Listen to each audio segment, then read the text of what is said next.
All right, let's get into it. So I want to cover a handful of things. I'm going to get into crypto in just a minute, but I want to talk about the overall market. I've been saying in the previous videos of last week that we had an ascending triangle on the SPY, which is always bullish, and that it actually, over the course of a 7-day period, had already confirmed a breakout. And now we're beginning to see the evidence of that. The markets melted up last week and the markets are melting up today. We're making some beautiful brand new highs on the S&P 500. Bitcoin doing extremely well, and we're seeing some of our favorite altcoins absolutely take off. You guys know which ones they are. SUI, well over 200% up since I called it, but I'm even more excited about my recent call, Banana Gun.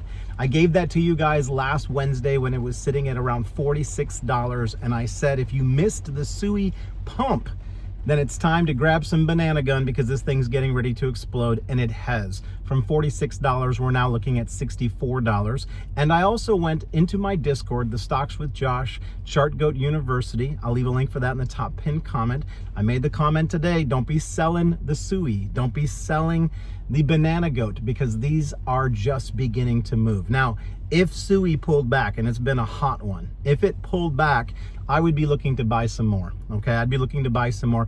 Anything around $1.80 would be an incredible opportunity for me. Now, Bitcoin. Let's talk about the big picture of where Bitcoin's going right now. And I'm going to cover a handful of things here very quickly. But Bitcoin, okay, if you go to the stochastic RSI, you're seeing that we have a very clear buy signal. This on the weekly time frame. And if you go even to a higher time frame, like a 2-week time frame, you see that there is plenty of room for this to move higher. Now, can anything be a fake out? Yes. Are the markets a little frothy? Yes. Here's the concern. I'm going to give a little warning, but ultimately I'm not bearish on these markets. The concern is that during the last two election cycles, the week or 10 days prior to the week of the results, the week of the election, the markets took a downturn.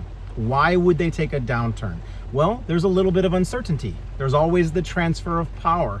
And so until it gets through that process, because there's the unknown, there'll be some profit taking at these lofty levels, especially as we see the SPY go higher. And so be aware that there could be some selling into this rip. Now, when might that occur? Well, we've got a number of things happening this week, but the biggest data is coming out on Thursday. That's going to be your volatile day, which means that we actually could rally till Thursday, maybe Wednesday evening. There's no guarantee of how long, but let me tell you why Thursday is going to be the volatile day. We're going to get initial jobless claims. New unemployment filings are going to come out Thursday.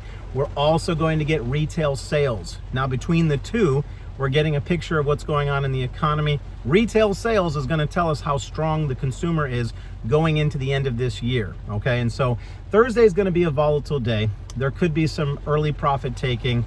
There could be a dip that begins Thursday. Now, I don't know. I'm just talking speculatively. But there could be a dip that would go into the remainder of this month, possibly taking us to a rally or pivot point on the markets where the rally continues in the month of November. Now, I gave you guys the prediction on the SPY, and I want to make it crystal clear. You take the mouth of the ascending triangle, right, that's been confirmed, and you put that on the top of your ascending triangle, and that tells you where this will go. Where does that tell us the markets can go? To 600 or 620. That's the target right now on the SPY. Quick commentary on Tesla, okay? So last week, I did a Lotto trade on Tesla, but I talked about Tesla more than 8 times in the previous 2 weeks. And I told everybody that I had gotten stopped out of my swing shares on Tesla at around 245. Those shares were entered when this was below 220, down to 215. And I told everybody I'm stopped out. I had been stopped out for days and days leading up to the October event. Why did I not get back in? Well, because I try to honor my stop losses. That's one of my core disciplines. And I thought, you know what? I made a bag. Now I'll take some of that and speculate on some scalps and some options, which I did, right? And so I had some people coming into the comments saying, Josh, you were bullish on Tesla and it didn't, what happened to your cup and handle? Every time I talk with you about the technicals, I tell you, how does something get confirmed, okay? Yes, Tesla has a cup and handle pattern on it, but it doesn't get confirmed until you get a candle on a higher time frame that open and closes above the neckline of the cup and handle. And I have repeated it, and I know that you guys, I know that some of you know it. The neckline for the cup and handle was right around 254. Well, we never got there, okay? We stopped and we've come down below. So here's the bottom line on Tesla, right? Tesla's got earnings at the end of this month. The event, in my mind, did a phenomenal job of casting a vision of what Tesla's working on and what they're going to be able to do in 2025 and 2026. Now, I do not believe that the Tesla stock is going to crumble and fall apart. We're sitting on support. If we were to break beneath it, we could come back and we could test 200, right? And anything below 200, I'm going to buy in my long-term portfolio. Right now, I think that we're sitting on a deciding line, right? This current price level that we're at today. And I think that if it holds, then we need to begin to see some momentum build back up. And it's not until the price gets back above 220 do you get bullish again. Right now, Tesla stock is on defense. Let me repeat that. Tesla stock is on defense. Now, what's not on defense right now is crypto. What's not on defense right now is Nvidia and some of the other stocks like Broadcom and PanW. These are bullish. SPY is not on defense, it's on full offense. So run with the runners. Guys, this is the Stocks with Josh show. Thank you for joining me today. That's not really the intro. I just had to get all that out. And I want to just say thank you for watching the video. Hit the like for me. It feeds the video out to more viewers. I'm traveling, but I'm going to keep making videos and keep giving you guys my strong thoughts and predictions on this market. I've given some killer cryptos. And today, I'm going to give you guys another one to put on your watch list that is worth taking a look at, and it's born out of a conversation that I've had with a good friend of mine that I'm hanging out with today. I call it CEO time, and let me introduce to you guys Stock Up with Larry Jones. What's up, good people? We was going to be on this video together, but Josh just kept interrupting me. Hey man, we finished up Music and Money event that Larry put on this last Saturday, which I would consider a huge success and an absolute wonderful time. It was. It kind of was a surprise. You know, sometimes you plan these events, but they just unfold and they kind of take their own course. Chris Sane was there, Larry was there, phenomenal. And we had an absolute excellent time. I just want to let you guys know that it was so wonderful seeing and hugging the guys and gals that came out. It was a huge success, and you know, I'm going to give you a nugget that came out of that conversation, and I want to share this with you because I want this to be really thought about. There was a conversation the last time Larry and I did an event in Chicago back in 2023. We dropped this nugget. Yes. At that time, Talk about it. Bitcoin was 29,000, and it was around September, October. It was right before November of 2023. And we left that community with this message. We said, guys, get your bags fully full of Bitcoin before Thanksgiving. That's your goal. And we called it a Thanksgiving call, remember? Yeah. We said, thanks for the giving. Yep. Yes, that was Larry branded it. I was just telling people to buy before Thanksgiving. Larry came up with the branding of it. Yep.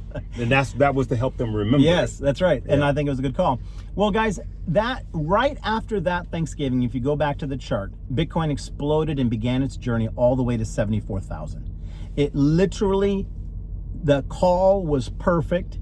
If you had followed, if you had attended that event and followed that advice and loaded your bag with Bitcoin right around 29,000, you would have enjoyed this incredible rocket ship up to 74. Now I've got a new call for you guys, and this one's a little different than you expect. You know, as I was talking to Larry, out of our friendship is born, the conversation of how to grow wealth and how to help others grow wealth. And I was contemplating this idea as we were doing this event, and I shared it as I was in the lobby. We were saying goodbye to folks, and I shared this idea. So Bitcoin right now, and everyone's going to try to figure out what to do with Bitcoin, and I'm going to actually give you an idea, okay? In that conversation back in 2023, I said, guys, Could Bitcoin come back and fall back to 25K, 22K? Yes. I said, don't miss the run-up that's getting ready to happen on Bitcoin for the want of 3,000. Don't miss 30,000 for the want of 3,000. Now I've got a new message for you guys, okay? Good stuff. Now you might say, Josh, what's the point of me buying now? Bitcoin is pushing up $65,000, $66,000, and you might say, we're gonna have another winter. There's gonna be a pullback, and it's even possible that Bitcoin will hit a new high here and eventually pull back to 50K.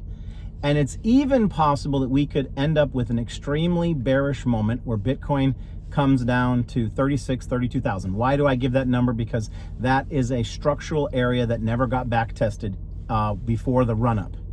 And so oftentimes from a technical perspective, every level will get tested. Now, the last low of Bitcoin was at 15,500. And everybody believed it was going to go to 8,000, 10,000, 12,000. I told everybody it was not. And zero, remember? And a zero, right? Yeah. And you know what? The fact is that when it was down at that level, people didn't have confidence to buy. They didn't have no confidence to buy. And I'm actually going to tell you that you might consider strategically investing in Bitcoin right now, between now and the next 3 years.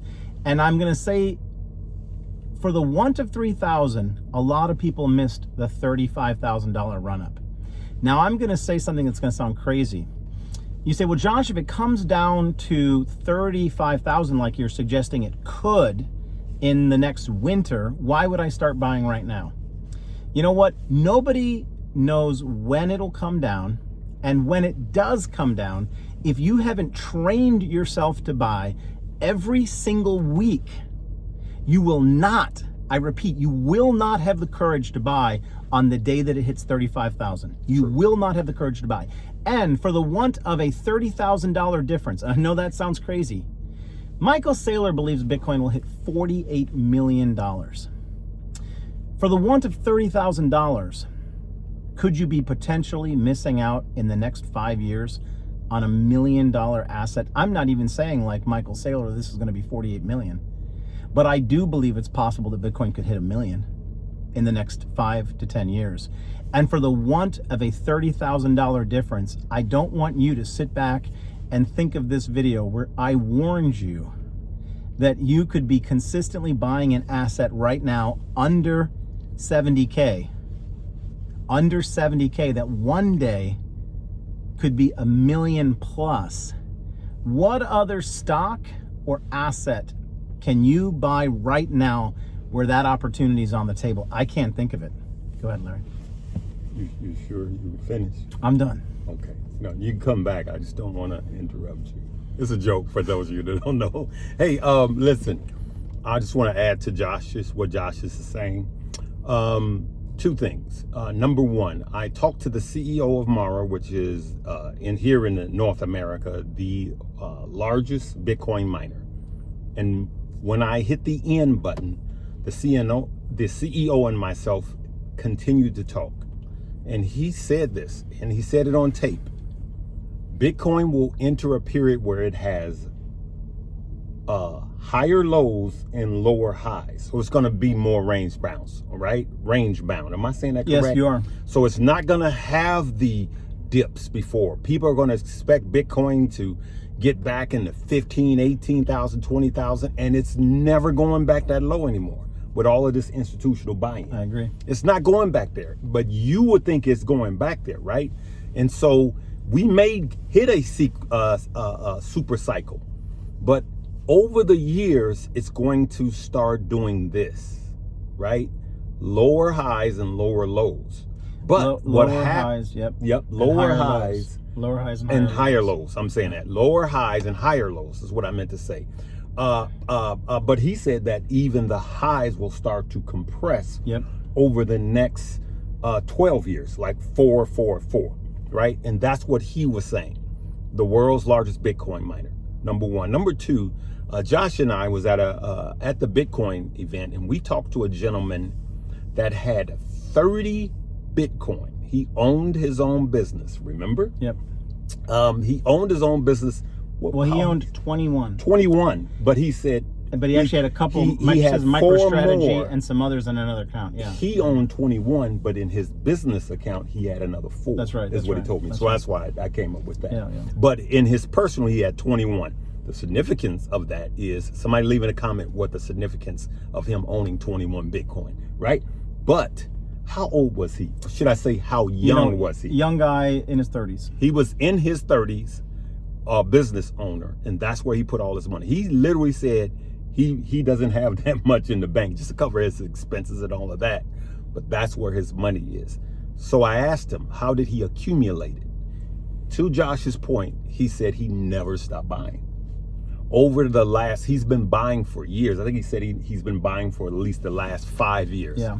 And he just buys like MicroStrategy, whether it's high and whether it's low. So you guys know his average is much lower than where Bitcoin is right now. Looking further down the road. Yes. And just as a side note, the time frame that Bitcoin is going up versus the time frame in which it's going down and sideways, it's only going up. Out of that, it's only going up 1/3 of the time. 2/3 of the time, it's going down and sideways. So it has these incredible, powerful moves up, but then the majority of the cycle, it's going down and sideways. And so if you're consistently accumulating, you're going to have the opportunity to buy at some really good prices. So today is a day where I've given you the SUI. I've given you the banana gun. I gave you Ethereum. So last 2 weeks, I've been saying, guys, 6-figure purchase of Ethereum, and I've made much more since I did that 6-figure purchase. My average accumulation is right around 2430. Today we're sitting up 2630. Yes. So I have thousands of dollars in profit today.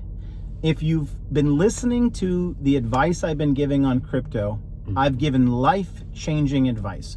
And I'm just going to tell you, if you didn't trust me on SUI, right, and you didn't trust me on Banana Gun, yeah, and you didn't trust me on Ethereum, yeah, and before SUI, if you hadn't trusted me on Ondo, okay? If you hadn't trusted me on all of these, and all of these have made those who have trusted me hundreds of percentage points profits. Larry, you've made big money. You followed. So I will tell you this. You guys know, I'll tell you, I don't follow anybody for crypto. I kill it for crypto myself. He'll tell you. He knows my crypto portfolio. I kill it. He called SUI, and I got in on SUI. I didn't know SUI exists. I thought it was calling a pig, all right? SUI. So SUI. He called SUI, and I looked. I did a quick study. I was like, Josh is right. I got in, and the first time I got in, I cashed out, made a boatload of money. Then I got back in. I just showed him. Yep. I have big bags in SUI, and how much am I up? You were up, I'm trying to remember the exact number. It was 88%. 88%, yes, correct. But at one time, I was up 109%. And you sold that and got back in, and are still up and 88%. Still up correct. 88%. So I could literally cash out my initial investment and just ride it all the way up. All right, so I've got a new meme coin for you guys. Yes. And I've been day trading this one, but not talking about it. So I've been day trading this one on the weekends and not talking about it. But Larry mentioned it to me today. And the fact that he mentioned it to me today meant that it's gaining more momentum than you could say that it's time for me to bring it to the family officially. And I'm going to give Larry credit, because this is what I refer to as our CEO time. When we get together for breakfast, if anything comes up that both of us are playing with, it's for sure time. Always making money. It's for sure time to mention it to you. Now it's called, it's a meme coin, and don't put your whole bag in it. This is for speculation. In my opinion, remember my disciplines. I control my position size, and I use a stop loss. Okay, so I have all my money in much more secure assets. But if you're trying to grow a small account and you're just trying to begin and you don't know where to place anything, Popcat is a new meme coin for you to consider looking at. The next video over this week, I'm going to be traveling. You guys know I'm heading to Europe. I've got a lot of travel plans ahead of me. I'm going to be in the Discord. I'm going to be dropping charts. I dropped a ton of charts this morning in the Discord. I'm going to be live trading on Wednesdays and Fridays. Last time we live traded, we made 55% on a play.